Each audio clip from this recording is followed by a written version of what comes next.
আসসালামু আলাইকুম। আজকে আমরা দেখাবো মজাদার স্বাদের ম্যাঙ্গো জুস। এই ম্যাঙ্গো জুসটি খুব সহজে অল্প সময়ে তৈরি করে নেওয়া যাবে। ম্যাঙ্গো জুস তৈরি করার জন্য এখানে আমরা 2টি আম নিয়ে নিয়েছি। 2টি আমকে আমরা ভালোভাবে ধুয়ে পরিষ্কার করে কেটে নিব। এখন 2টি আমকে কেটে নেওয়া হয়ে গিয়েছে। এখন একটি ব্লাইন্ডার জগে আমগুলো নিয়ে নিব। 3 টেবিল চামচ চিনি দিয়ে দিব। আপনারা চাইলে চিনির পরিমাণ বাড়িয়ে কমিয়ে দিতে পারেন।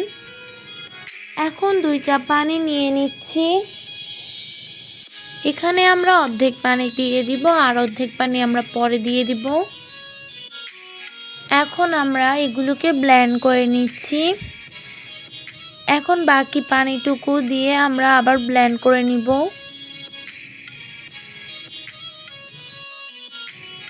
এখন আমাদের আমের জুস তৈরি হয়ে গিয়েছে। আমরা পরিবেশনের জন্য গ্লাসে নিয়ে নিচ্ছি। 2টি করে আইস কিউব দিয়ে দিব। এখন ম্যাঙ্গো মিল্কশেক তৈরি হয়ে গিয়েছে। আমাদের দেওয়া ভিডিওগুলো ভালো লেগে থাকলে আমাদের ইউটিউব চ্যানেলটি সাবস্ক্রাইব করে দিবেন এবং ফেসবুক পেজটি ফলো করে দিবেন। সাথে লাইক, কমেন্ট এবং শেয়ারও করবেন। আসসালামু আলাইকুম।